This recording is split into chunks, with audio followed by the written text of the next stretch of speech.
Shaykh, I'm in a situation where my husband of a year and a half decided 6 months ago that he, for whatever reason, was not happy in the relationship and he wanted out. He left the family home and I haven't seen him for the last 6 months. And we've tried to make communication through families. I've tried to message him, but there's been a wall of lack of communication. And because of that, I'm in a situation where I don't know where to go. I no longer want to be in this relationship with him, because if he can desert me as he has, I have no trust in him in the future.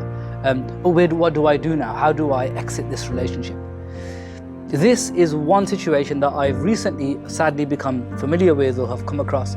This is sadly more the norm, or we are hearing about anybody who deals with religious affairs and deals with marital problems will be more than familiar with situations where men have abused their power in the relationship and have put sisters in very difficult situations.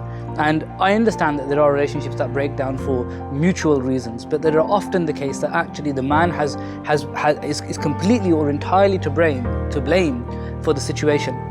And then the sister is put in a very vulnerable position where she's no longer able to continue in that relationship, but she needs a way out, she needs an exit strategy.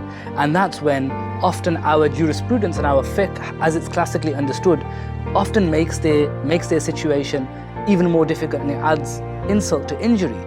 Because Islam does not allow a woman to initiate the divorce, to initiate the talaq. And there's very good reasons for that, which we could go into in a separate video. But as it stands, because women cannot initiate the talaq, they therefore have to exit that relationship through another means. And often, because a man is completely to blame, it seems unfair that a woman would be put in a situation which she never asked for, and then she's having to go through various means to go and ask that person who unfortunately has put her in that situation, whether it's physical abuse or mental abuse or drug abuse that he's got himself involved in, or gambling or alcohol abuse. There are so many cases that I personally am familiar with where she needs to go to him and ask him to give her the divorce.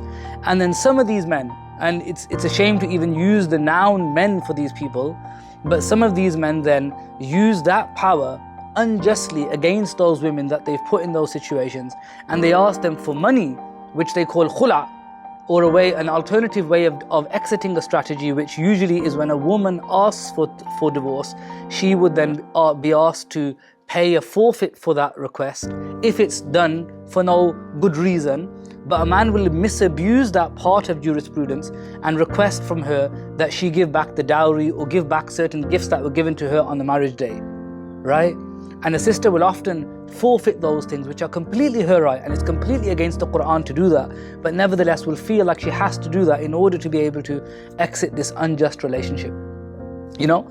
Or there are alternative cases where she would have to go to a tribunal, she'd have to pay fees for that, then they would start their process of sending letters, and there's a certain amount of letters that they send and try and arbitrate between the couple, and then eventually after a set number of months and certain fees that have been paid, they may go and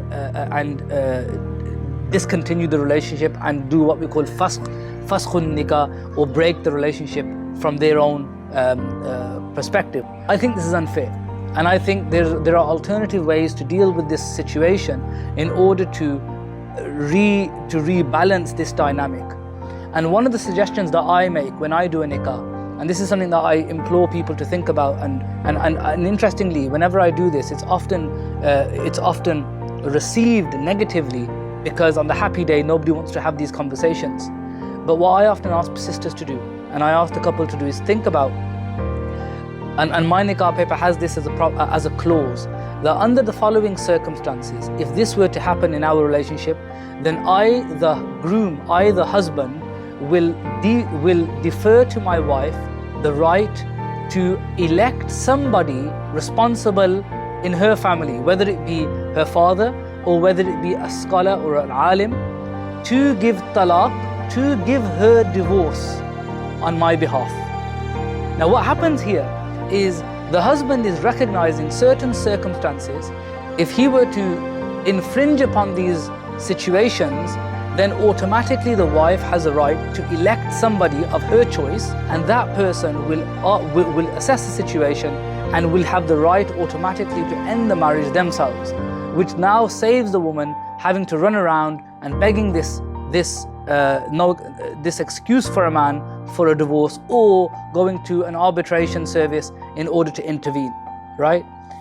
The circumstances that I would have in my nikah are very extreme, and they are: if the husband leaves his wife for more than 6 months and leaves her suspended, whereby she has no idea whether he's going to come back or not. If the husband starts to become a drug abuser, or if the husband physically abuses the wife such that her health or her life is in danger, or the children's life is in danger. And these types of circumstances, the reason I have them as so extreme is in order to take care of those situations which all of us would agree a woman has a right to exit the relationship. And by doing it this way, a woman is already afforded that right at the point of nikah. And I always say to people to do this. Now, interestingly, very rarely people want to do it, because often it is an awkward conversation to have at a day which otherwise should be a happy day.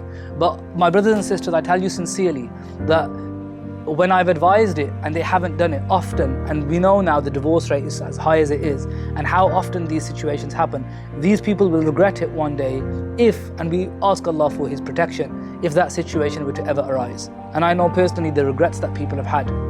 So I just wanted to share this with you because I feel like it's an important message. If you want more information, inshallah, please ask and I'll be able to clarify. But I feel like that conversation needs to be had in order to give some of that power back to these sisters who are in very vulnerable, difficult situations. And not only are they put in that situation, but we add insult to injury by creating a circumstance that it makes it almost impossible for them to leave. Assalamu alaikum wa rahmatullahi